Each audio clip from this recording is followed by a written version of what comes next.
fé cristã é de certezas. Assim nos diz a palavra de Deus, e de forma particular, é isso que nos diz a primeira carta de João. Primeira carta de João, você encontra um pouco antes do Apocalipse, o último livro das Escrituras. O apóstolo João escreveu 3 cartas a igrejas que estavam debaixo da sua supervisão, e temos a primeira delas, que é a primeira carta de João, e nós vamos continuar sendo abençoados nesta carta, uma carta sobre certezas. Hoje nós vamos focar no capítulo 2, do verso 18 a 27. A palavra do Senhor que o encontra nesta noite, encontra seu coração certamente para abençoá-lo. 1 João 2, 18 a 27. Uma carta, como eu disse, sobre certezas da fé. Um verso nesta carta expressa bem esta temática para esta carta, certezas. Diz assim o verso 13 no capítulo 5. Escrevi estas coisas a vocês que creem no nome do Filho de Deus, para que saibam que têm a vida eterna. Certeza total. Saibam que têm a vida eterna. E agora vamos ao texto desta noite, então, 1 João 2, 18 a 27. Que o seu coração esteja aberto para a palavra, que o Senhor lhe dê, no fim do dia, uma mente ainda com recursos para receber a palavra e ser abençoado. Que Deus nos edifique. Diz assim: filhinhos, esta é a última hora, e assim como vocês ouviram que o anticristo está vindo, já agora muitos anticristos têm surgido. Por isso sabemos que esta é a última hora. Eles saíram do nosso meio, mas na realidade não eram dos nossos, pois se fossem dos nossos, teriam permanecido conosco. O fato de terem saído mostra que nenhum deles era dos nossos. Mas vocês têm uma unção que procede do Santo, e todos vocês têm conhecimento. Não lhes escrevo porque não conhecem a verdade, mas porque vocês a conhecem, e porque nenhuma mentira procede da verdade. Quem é o mentiroso, senão aquele que nega que Jesus é o Cristo? Este é o anticristo, aquele que nega o Pai e o Filho. Todo que nega o Filho também não tem o Pai. Quem confessa publicamente o Filho, tem também o Pai. Quanto a vocês, cuidem que aquilo que ouviram desde o princípio permaneça em vocês. Se o que ouviram desde o princípio permanecer em vocês, vocês também permanecerão no Filho e no Pai. E esta é a promessa que Ele nos fez, a vida eterna. Escrevo-lhes estas coisas a respeito daquele que os querem enganar. Quanto a vocês, a unção que receberam dele permanece em vocês e não precisam que alguém os ensine, mas como a unção dele recebida, que é verdadeira e não falsa, os ensina acerca de todas as coisas. Permaneçam nele, como ele os ensinou. Esta é a palavra do Senhor.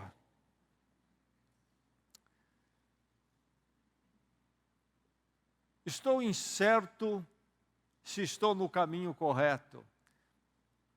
Hoje não tanto, em termos geográficos, porque temos o tal do Waze, mas eu e certamente todos aqui já sofreram agonia de não ter certeza do caminho numa viagem. Não estou certo que este emprego ao qual me candidatei vai se abrir para mim. Preciso do emprego. Será que vai? Não estou certo. Não estou certo do resultado do diagnóstico que acabei de fazer da minha saúde. Incertezas. A vida é uma experiência que nos cerca de incertezas e nos traz muitas vezes momentos de agonia e de extrema preocupação, estresse até. incertezas. Aqui nós temos, nestes textos que nós lemos nesta noite, os nossos irmãos lá da região onde estava o apóstolo João, a antiga Ásia Menor, hoje a Turquia, as igrejas ali, estavam vivendo algo assim, esta experiência desagradável da incerteza, por causa de certas ideias que estavam batendo à porta das igrejas e aos ouvidos dos crentes. Haviam começado a entrar nesta agonia, nesta situação perturbadora da incerteza. Por quê? Porque quando nós lemos este texto, nesses versos desta noite, nós temos indicado por João alguns ataques e deturpações que começaram a chegar às igrejas e aos crentes daquela região, em relação a Cristo, ao Evangelho, às verdades ortodoxas que Cristo pregou, ensinou e assim os seus apóstolos. Ataques e deturpações que começaram a trazer uma certa incerteza. Lembrando que a carta de João é motivada por uma situação, então ela é reacionária. João está reagindo a algo que está acontecendo. Essas ideias estão chegando, essas distorções do Evangelho, da verdade de Cristo, estão chegando ali, e então causando incertezas em relação à fé, e então ele escreve a carta. E quando nós lemos a carta, temos uma boa ideia dessas ideias erradas. Ele não as expõe, não é este o alvo da carta, e não temos uma exposição das ideias erradas de forma completa, tudo o que ensinavam. Mas a reação dele apontando, relembrando as verdades do Evangelho, deixam subentendidos, indicadas as ideias erradas. Os ataques, as deturpações que chegavam àquelas igrejas. Quais eram essas deturpações, estas ideias erradas, esses ataques? Um Cristo revisado, um Cristo revisado. Ele fala do anticristo, esta é a última hora, e assim como vocês ouviram que o anticristo está vindo, já agora muitos anticristos têm surgido. Este Cristo revisado, isto é, pessoas ou ideias que querem usurparem ou se opor a Cristo. E é interessante que o termo anticristo, que aparece apenas nas cartas de João, há termos semelhantes, ou que indicam a mesma ideia, em outros textos bíblicos. Jesus Cristo falou do falso profeta, Apocalipse, falso profeta. Paulo fala na segunda carta aos Tessalonicenses sobre o homem do pecado, esta figura, que entendemos que ainda se manifestará de uma forma plena nos tempos, nos fins dos tempos, numa pessoa provavelmente. Mas o que João indica é que se o anticristo, o anticristo que há de surgir, faz parte deste tempo que ele chama de última hora, isto ele vai surgir, ele vai fazer parte desse tempo, também nós temos anticristos menores, estes que vêm em atitude semelhante, que virá o grande anticristo. Ideias que são anticristo, pessoas com seus ensinos que são verdadeiros anticristos. Então ele diz a eles, vocês sabem desta última hora.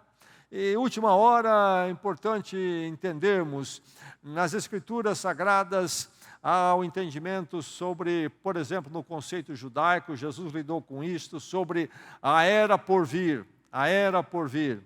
E então ela também é conhecida nas Escrituras como os últimos dias, os últimos dias. João usa o termo a última hora, a última hora. E o que é isto? Bem, no primeiro momento pensamos assim, último dia, a última hora, então é questão de alguns minutos, alguns meses, já. Não, esse é um conceito técnico, porque quando se fala na era por vir, então está falando depois de Cristo. Havia a era anterior, então a vinda do Messias, a era por vir. E vamos ver Jesus falando sobre os últimos dias, ele dizendo, virá em breve, e depois ele também dizendo, não é já, vai demorar. Então, na verdade é um termo técnico, última hora, isto é, o último momento deste plano histórico, O primeiro foi antes de Cristo, depois, a partir do Cristo, então, entramos nos dias que são os últimos no sentido de serem, então, o cumprimento, não há outra etapa, é a última etapa, última hora. Muito bem, para esse tempo nosso depois de Cristo, o que inclui nesse tempo, nesta última hora, entre outras coisas, é a pessoa do anticristo, e no decorrer dele, os anticristos menores, mas na mesma atitude. Agora, a palavra anti quer dizer o quê?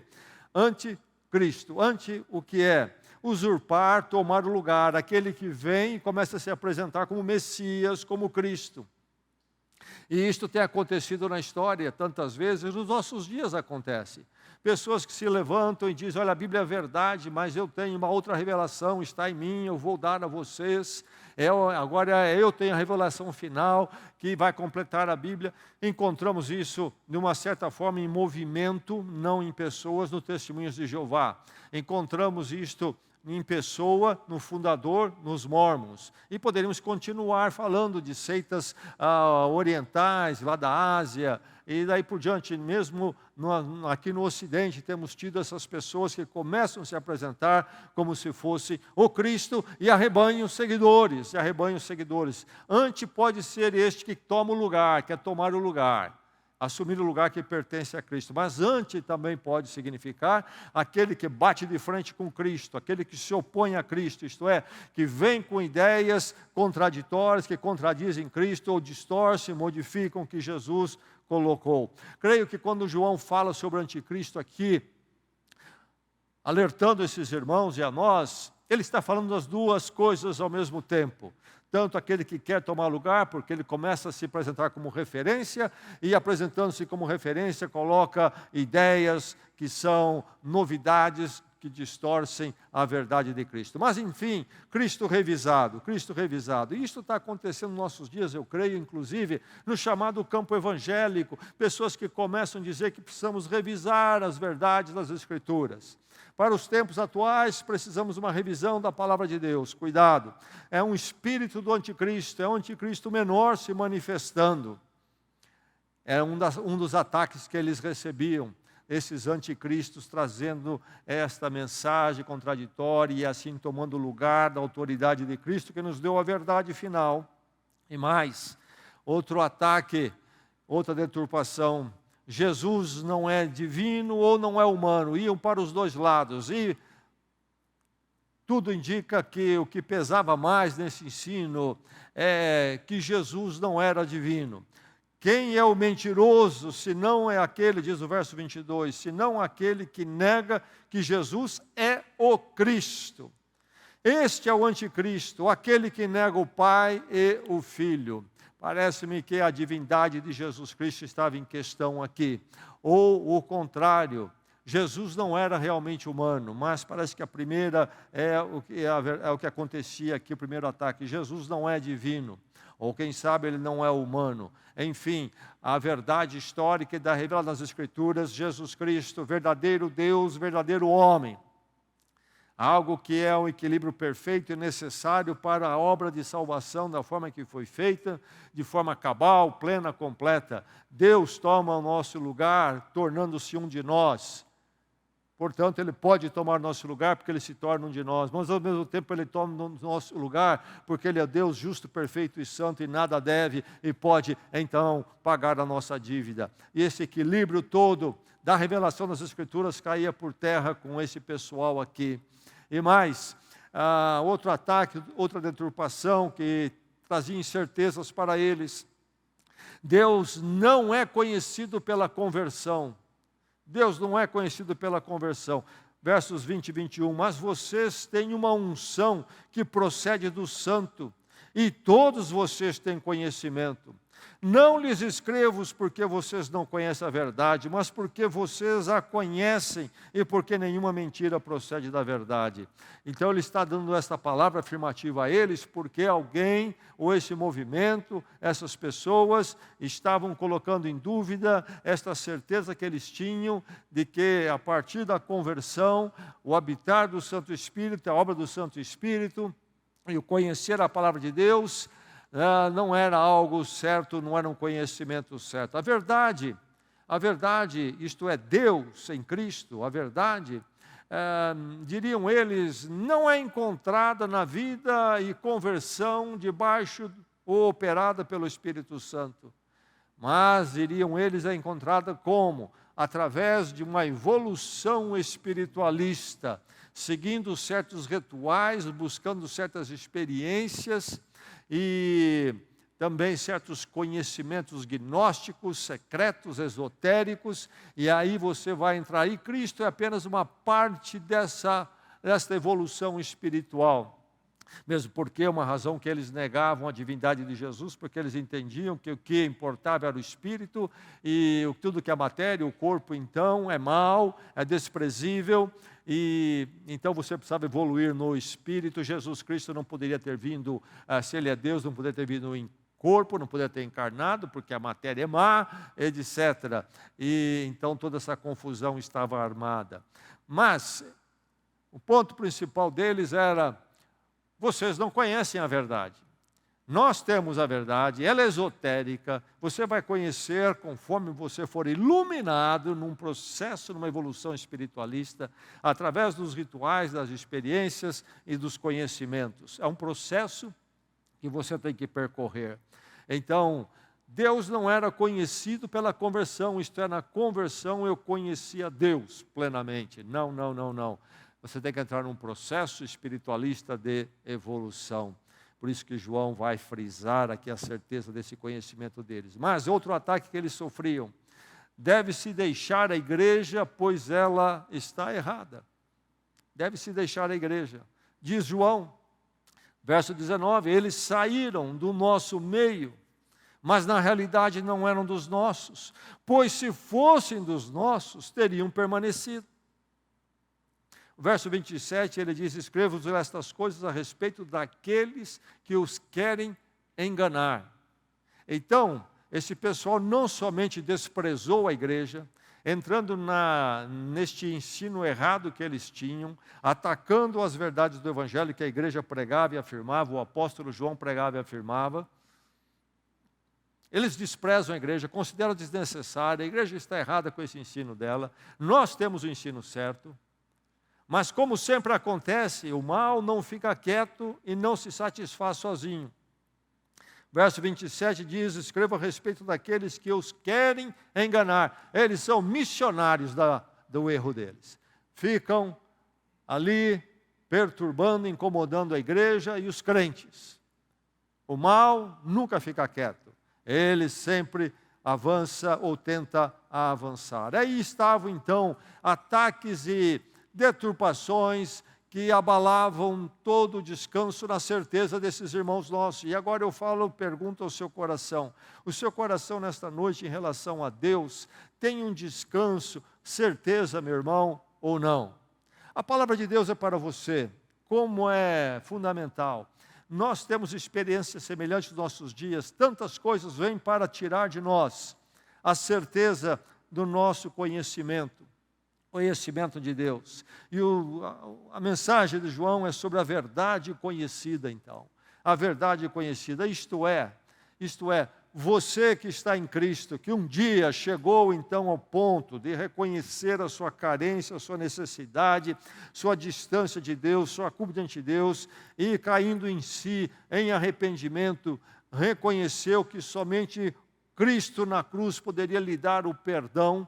Ele tomou a sua morte, a sua culpa, e você clamou e foi transformado, e você em Cristo é de Deus, transformado, nova vida com Ele para sempre. Você, meu irmão, minha irmã, você conhece a verdade. Não deixe nenhum ensino espetacular, novidade que surge toda hora, vir tirar a sua paz de que você ainda não conhece, que alguém tem uma chavinha a mais que você precisa para abrir o conhecimento de Deus na sua vida. Cuidado, e no meio evangélico isso acontece. Ideias, veja bem, aqui nós estamos falando de igrejas que estavam debaixo da supervisão de um apóstolo que andou com Cristo, e lá acontecia isso.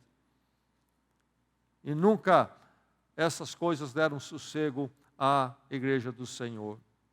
Você conhece a verdade. Verdade? Que verdade é essa? Deus em Cristo. No Evangelho de João, o que é que Jesus vai dizer no capítulo 14? Eu sou o caminho, a verdade e a vida. Deus é a verdade. Cristo, Deus conosco, é a verdade. E nós conhecemos agora, preste bem atenção no verbo conhecer que João usa tantas vezes. Na cultura hebraica, conhecer envolvia, sim, ter informação. Você conhece tal pessoa? Conheço. Sei o nome dele, sei onde ele mora, sei onde ele trabalha. Conheço. Mas isso na interpretação hebraica, então no conceito que João faz aqui, é apenas um lado. A informação é apenas um lado. Conhecer envolvia relacional, ter relacionamento. Aí é que você podia dizer, eu conheço. Por isso que o verbo conhecer é usado nas Escrituras, por exemplo, no Velho Testamento e no Novo, para falar, por exemplo, do relacionamento conjugal. E o marido conheceu a sua mulher, falando da intimidade conjugal. Então não é apenas informação, mas relacionamento. Você conhece a verdade, que verdade? Deus. Você conhece, isto é, você sabe quem Ele é na sua vida, quem Ele é na sua pessoa eterna, e você se relaciona com Ele a partir de Cristo. Algo que você pode estar certo, você deve descansar nisto na palavra de Deus. Não deixe ninguém dizer que você não conhece a Deus. Em Cristo você o conhece, você conhece a verdade. Conhece a verdade pela salvação concedida. Quanto a vocês, diz o verso 24, a unção que receberam dele permanece em vocês. Que unção é esta? Ele está falando da obra do Espírito Santo que traz a conversão a nós. No Evangelho de João, no capítulo 16, Jesus Cristo diz que Ele enviaria o Espírito Santo, que haveria de convencer o mundo do pecado, da justiça e do juízo. Isto é, nós entramos na convicção da nossa culpa através do operar do Espírito Santo. E aí Ele nos leva à fé em Cristo, e nós, pelo Espírito Santo, recebemos uma nova vida, somos transformados. E aí nós somos selados com o Espírito Santo, diz o Efésios 1, isto é, somos lacrados com o Espírito Santo para sermos de Deus para sempre. E ninguém pode romper esse lacre, porque é do Espírito Santo. Então esta unção, esse chegar do Espírito Santo que vai envolver o que? Chegar a palavra de Deus a nós. Então, quanto a vocês, a unção que receberam dele, de Deus, permanece em vocês e não precisam que ninguém os ensine. Isto é, ensine no sentido desses esotéricos, desses que dizem ter o conhecimento para levar uma evolução espiritual. Vocês não precisam disso. Vocês não precisam disso. Vocês já têm todo esse conhecimento, vocês já estão em relacionamento com Deus, não nas suas virtudes, não por conhecimentos esotéricos, não por atos religiosos de vocês, mas porque vocês estão em Cristo. E aí, então, Ele é o grande mediador. João fala sobre isso no início do capítulo 2, do capítulo 1, o nosso advogado. E então, vocês já estão com Deus, vocês têm o conhecimento de Deus, vocês já se relacionam com o Pai. Então, vocês conhecem a verdade, é certo, pela salvação recebida, não será conquistada de outra forma. Ninguém tem uma chave secreta para nos dar, que Cristo já não nos deu plenamente, e somos dele para sempre. Você conhece a verdade pela salvação concedida. Então, por isso, você conhece a verdade na pessoa de Cristo. Na pessoa de Cristo, versos 22, 23, quem é o mentiroso? Senão aquele que nega que Jesus é o Cristo. Jesus é o Cristo. O que é o Cristo? O Messias, prometido pelos profetas do Velho Testamento. E nasce então esse bebê que recebe o nome de Jesus, que quer dizer o quê? Jeová é Salvador. E esse bebê que é Jesus é também o Cristo, nos diz o Evangelho. É o Messias. Messias, que é este enviado por Deus. Aquele que é um com Deus, que é eterno. Jesus, homem, então. Jesus, homem, aquele bebê que nasceu, é também Deus conosco, Cristo, o enviado da parte de Deus. Na pessoa de Cristo, nós não precisamos mais nada, nós temos tudo. Mentiroso é aquele que nega que Jesus é o Cristo. Ah, Jesus, oh, quantos livros sobre Jesus. Eu quero escrever sobre a psicologia de Jesus. Eu quero escrever sobre a sabedoria de Jesus. Eu vou escrever um livro, Jesus, o homem mais inteligente que já existiu. Eu quero escrever sobre Jesus, os segredos esotéricos de Jesus. Há todo tipo de livro por aí. De um Jesus, dizem nos iluminados, mas é mais um, como nós o somos. Mas Jesus é o Cristo. Na pessoa dele é que nós conhecemos a verdade, com certeza, conhecemos a Deus. Houve um homem em Éfeso, a cidade onde João morou nos seus últimos anos, quando ele escreve essa carta, um homem que era um dos que participavam dessa deturpação do Evangelho, cujo nome era Cerinto. E nós sabemos sobre Cerinto, e é interessante porque o pouco que nós sabemos do que ele disse e ensinou, reflete muito o que está por detrás dessa carta de João e as colocações dele. E Cerinto disse, entre outras coisas, aliás, como é que nós conhecemos Cerinto? João teve um apóstolo chamado Policarpo. Foi uma pessoa que foi discípulo de João, era bem mais novo que João, então foi viver já a sua idade adulta após a morte de João. Mas Policarpo, que foi discípulo do apóstolo João, teve um discípulo. Policarpo teve um discípulo chamado Irineu, que vai falecer por volta de 202 depois de Cristo. Então Policarpo falece, Irineu começou ainda jovem a ser discípulo dele. Irineu é uma pessoa muito inteligente, temos livros dele até hoje, que escrito por ele, um deles muito conhecido é Contra as Heresias, este é o título, Contra as Heresias. E Irineu então recebeu de Policarpo a informação e passou sobre o que Cerinto ensinava. E uma das coisas que Cerinto dizia, Cerinto que viveu lá em Éfeso nos dias de João, Cristo entrou em Jesus no batismo. Quando Jesus foi batizado, Cristo veio. E antes da morte dele, Cristo foi embora, Jesus ficou na cruz. Vê o problema de João todo aqui? Negam que Jesus é o Cristo e tudo mais. E Irineu vai narrar que Policarpo contou para ele que João tinha um embate tão grande com esse Cerinto, que um dia Policarpo estava indo com João para o lugar do banho romano, né? Fosse um clube lá, onde estavam os banhos romanos. E quando chegou lá, o Cerinto estava lá. João falou para Policarpo, vamos cair fora daqui antes que o teto caia sobre nós aqui. Só por causa da presença do Cerinto. Tal era a aversão que João tinha por alguém que ensinava algo tão errado, distorcendo Jesus Cristo, que João conheceu como testemunha ocular, como ele diz no início desta carta. Aquilo que nós vimos, aquilo que nós tocamos, falando de Jesus Cristo, testemunha ocular.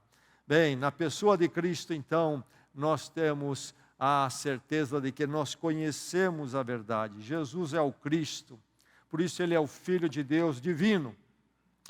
Ter Cristo, então, é ter Deus. É isso que João está colocando aqui. Quem confessa, diz ele no verso 23, quem confessa publicamente o Filho, tem também o Pai. Percebeu?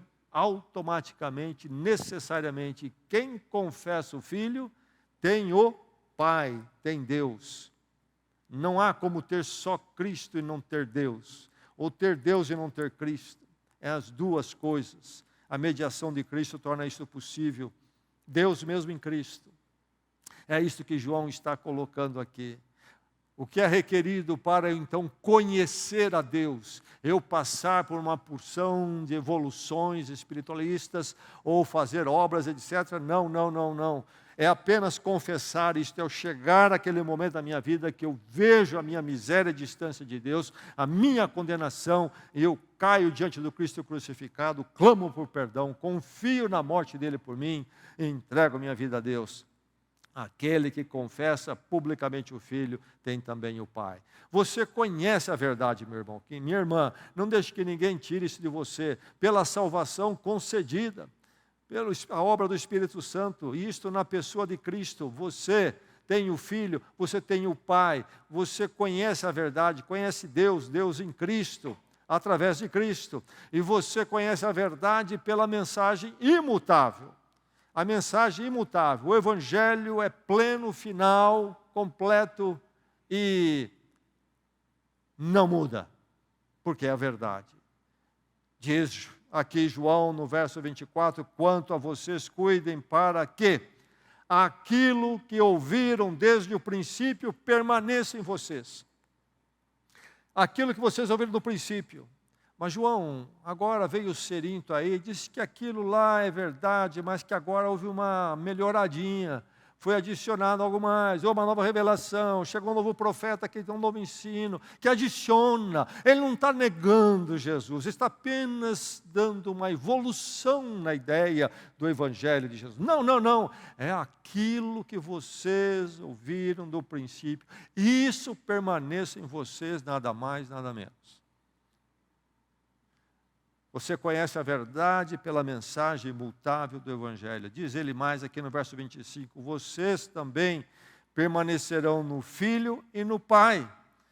Se o que ouviram desde o princípio permanecer em vocês, vocês também permanecerão no Filho e no Pai. Mensagem imutável, que nos dá esta certeza, você conhece a verdade, você conhece a verdade. E você conhece a verdade por estar na comunhão. Por estar na comunhão. Eles saíram do nosso meio, mas na realidade não eram dos nossos, pois se fossem dos nossos, teriam permanecido conosco. A fé cristã, o conhecer a Deus em Cristo, através dos méritos e obra de Cristo, não é algo que depende da igreja, de eu estar na igreja. Mas uma vez que eu estou no Filho e no Pai, eu fui convertido, esta unção transformadora chegou à minha vida, a igreja necessariamente faz parte da minha fé. Entenderam? A igreja não é uma causa da minha fé, da minha salvação, mas é um efeito, uma consequência da minha fé e salvação. E quando nós entendemos isto, esse lugar posterior da igreja, nós entendemos também que a fé cristã é essencialmente eclesiológica. Não há vida cristã, não há estar em Cristo sem igreja. Se eu estou em Cristo, eu estou com a igreja. Nos nossos dias, a figura do desigrejado, ele não tem compromisso com nenhuma igreja, fica rodando por aí, vendo onde está acontecendo as coisas mais interessantes. E nos nossos dias há uma disputa de igrejas por ser coisas interessantes, e a pregação da cruz e do evangelho vai ficando menor. E eles ficam rodando por aí as celebridades de pregadores, celebridades de cantores, celebridades de bandas, celebridades de preletores que escreveu um livro, tem um segredo lá e tal. Desigrejados. Pertence a nenhuma igreja de verdade, realmente não entende a doutrina do corpo de Cristo, uns com os outros, e onde Deus trabalha nossas vidas. Há também até a figura dos poligrejados, não é? Está em todas e nenhuma ao mesmo tempo. Precisamos resgatar a doutrina da igreja, o ensino do que é a igreja que Jesus, os apóstolos colocaram. Mas eu, se estou em Cristo, sempre estarei comprometido com uma igreja fiel à ortodoxia, ao Evangelho, à Palavra de Deus. Se eu precisar mudar de lugar, vou procurar uma outra igreja onde eu possa me comprometer e realmente ser um membro do corpo. Não um visitante do corpo, mas um membro do corpo. Isto foi sempre chave. E então, aqueles que não estão com Cristo, que abandonaram o Evangelho, eles deixam a igreja, é o que João aponta aqui. Eles foram embora porque não faziam parte da igreja. Estavam na igreja, mas não faziam parte. Por quê? Não criam no Evangelho, não criam na verdade revelada de Deus em Cristo. Foram buscar outras coisas. Mas se eu estou realmente no Pai e no Filho, eu estarei com a igreja. Selado com a igreja, participando com a igreja. E se eu estou realmente selado com a igreja, amarrado com a igreja, com as pessoas sim, mas com as pessoas no elo do quê? Da verdade de Cristo, então eu conheço, isto é um grande sinal, uma confirmação de que eu conheço a verdade. João escreve para tirar aqueles irmãos daquela experiência da agonia de estar na incerteza. Ideias, novidades estavam começando a perturbar a certeza desses irmãos. Você não chegou lá ainda, nós temos um negócio aqui diferente. Eu já lidei com tantos negócios diferentes nas minhas décadas de vida cristã. A onda vem, passa, vem outra, agora surgiu um fulano, surgiu um ensino. Meu irmão, minha irmã, que você possa descansar, você possa conhecer as Escrituras e descansar nesta certeza. Que certeza? Você conhece, sabe e se relaciona com a verdade que é quem? Deus e Deus em Cristo. Que essa certeza tome conta do seu coração, da sua vida, e jamais nada venha perturbar a sua paz e descanso no Evangelho de Jesus Cristo. Amém e amém. Oremos.